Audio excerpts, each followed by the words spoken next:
What's up, everyone? Brandon Tyrell here. I'm joined by Swen Vincke, game director and founder of Larian Studios, and we're here to talk about Baldur's Gate 3, because what else will we talk about? Sven, thanks again for joining. Hi, Brandon. So, Sven, what I want to talk about, we've seen two hefty chunks of gameplay now, one in early February, one today. And one thing that I really it just blows my mind really is the sort of freedom, the open world freedom that you see with the stories and the consequences and the choices that unfold. How you can, I think when we spoke a little bit earlier, you said things can unfold entirely differently depending on what you do, to the tune of like an entire group of people could be murdered or not, depending on one choice you make. So I wanted to talk to you a Yep. little bit about that, the consequences of change. And I know Baldur's Gate 3 has a storyline in it, right? It's got a full story that you plan on telling. So how do you account for that story and deliver it to players when you effectively have no idea where they'll be or what they will have done? Through a lot of work. It's a very complicated process. I mean, like, and we have luckily we have a big team that is working on it. So we wanted to have much more tangible consequences to the choices that you had in BG3 than anything we've ever done before. And so we wanted the world to really change in function of of decisions that you make as a player, so that everything would be driven by player agency. And at the same time, we wanted to tell a story of a world and of the player, but also of the party, which means the companions that are joining you, and have those relationships evolve as a function of how you decided to affect the world. So that's a lot of ambitions all grouped together. Mhm. And so we learned a lot from making the original Sin games on how to approach storytelling in an environment where you're basically free to kill any antagonist or any protagonist that you encounter. And so we applied those lessons. We try to bring into that also everything that made Baldur's Gate 1, but especially Baldur's Gate 2 so cool. And so I think we figured it out, but it'll be up to the player. I think that the story is being told in a very subtle manner, but it is being told as you progress. One of the tricks that we use, if you want, although there's very many permutations of this, is the fact that you can go to camp to rest. And at the campfire, there are certain elements of storytelling that can progress. For instance, we have in the demo that I showed, there is a Cambion. His name is Raphael. And so when Raphael, you can encounter him in the world, but it's perfectly possible that you miss him because you just didn't go in that direction. Then we can make sure that he arrives in your camp. So that's one of those little tricks that we use to answer your question about how we do that. We just have multiple permutations of important narrative beats, with the guarantee that at a certain point in the story, it will have been told to you somehow, right? Whether, even if you killed the entire village that was supposed to tell you the story, there will be a way of telling you, I'm going to make this up now, but I mean, like, it could be a gypsy that passes by and he's doing Speak with Dead on one of the corpses that you killed, and it's saying, hey, did you hear? This guy just told me this. Like, we don't do it like that. But there's always what we call a fallback to rely on if the party decides to murder everybody. And this is an important aspect of the way that we design our games, because when you're playing the game in multiplayer with a party of 4 mad adventurers who all dash off in a different direction, we still need to make sure that they get the story told, so that they know what to do and that they know what the decisions that they're doing, what they're about, but not also what the consequences of those decisions were, because they actually do go very far.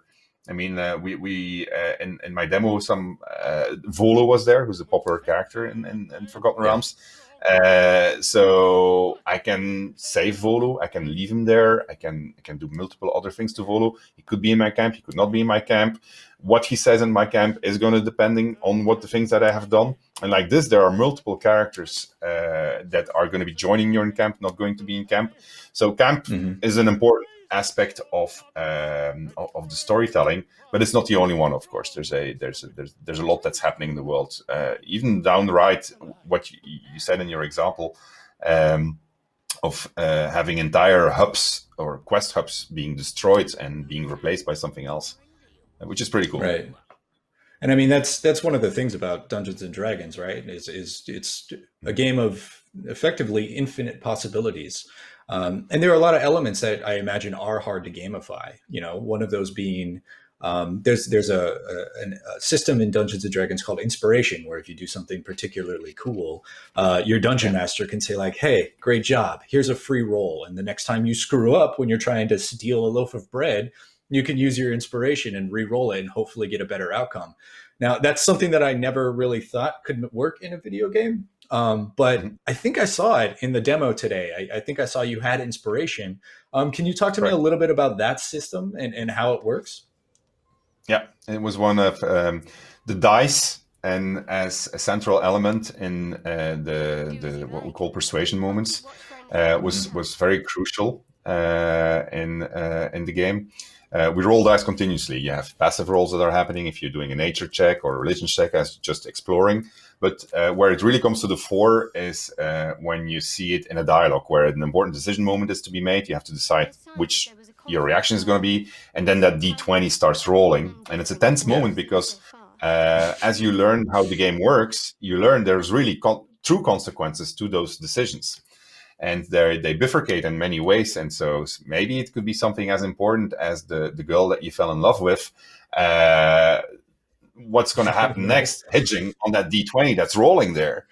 And at that moment in time, it might be interesting to have a chance to roll again, like having a second chance if you gave the answer that you didn't really like.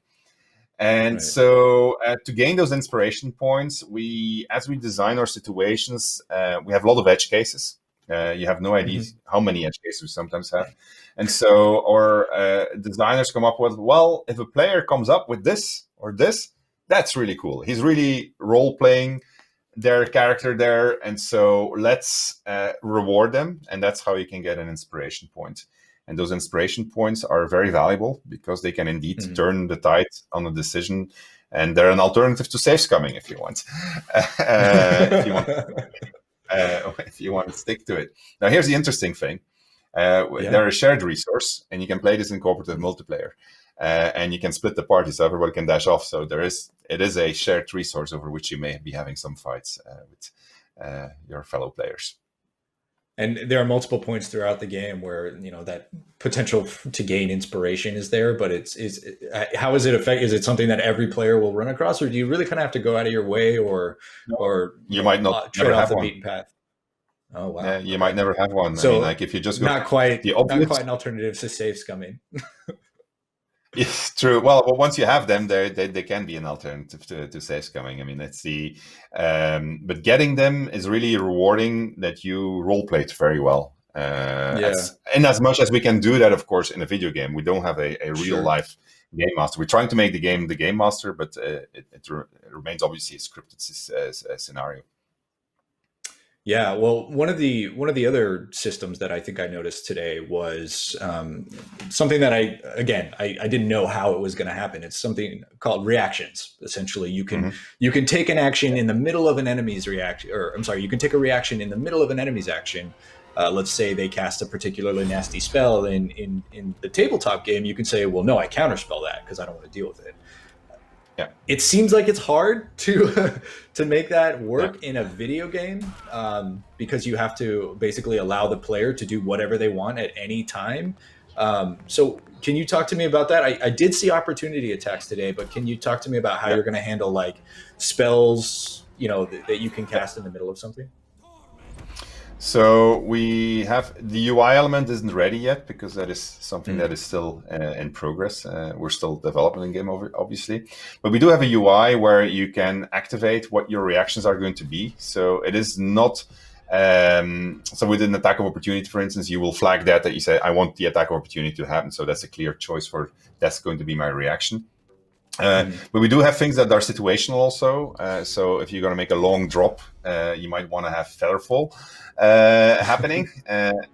So that is something that you can also activate through that system. It's something that we hope is going to be ready for early access at the UI level. But it's also something that is tricky because in everything that we do, and I think that we're starting to succeed in that, we're trying to make the game accessible to non-D&D players also. So when they get into the game, they have to instantly understand all of the mechanics. And so I think with the reactions, the way that we're going to do it, it's going to work out. People are going to really intuitively say, oh my, I can do this. This is really cool. and then that'll be it. Because once that explanation has happened and people interiorized it, it becomes part of their arsenal of things that they can use to overcome the challenges that we throw at them. But that UI, as I said, is still going under a bit of iteration internally. So bear with me on that one. No worries. I mean, speaking of early access, you just mentioned it. You said it's going to be coming in August, maybe, depending on sort of the context of the world right now. I know everyone's having struggles with the situations happening, but we're kind of running out of time here. But the last thing I want to talk about is along those same lines.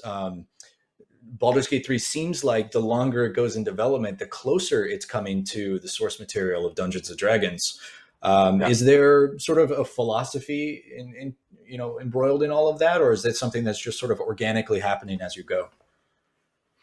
It's organically happening, I would say, but it's a direction that we wanted to take. But when we started out, we were afraid of many things, and so we needed to put them into the video game to see how they played. And we're a very tactile company, if you want.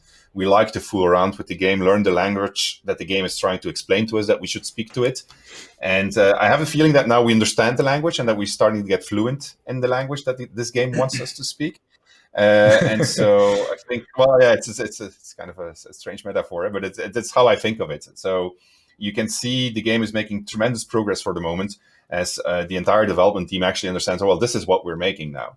And that was not what we started out making. So we go through a process of discovery as we make these things and we start playing it. But I can honestly tell you, I am having a lot of fun playing it now. Like there's not a single time, like this demo that I gave, I rehearsed it obviously, and I came in many different situations, and I had fun every single time. I didn't go tired of it. I did it like 100 times. Well, I did not do it 100 times. I don't know how many times I did it, but I did it a lot, and I always had fun, and I always had different things happening to me. And so, and that feels right, and that tells me the team figured it out. We know how to talk to this game, and this game knows how to talk to us. And I hope that's going to translate to players when they're going to get their hands on it.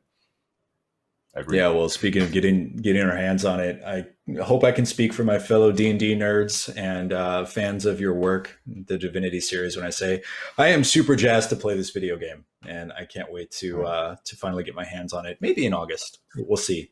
Maybe in August. Unfortunately, we're out of time. But Sven, thank you so much for joining us and talking about Baldur's Gate 3. Every time I see gameplay from this game, it just gets me more and more excited to actually get my hands on it. But appreciate your time. Thank you very much, Brandon.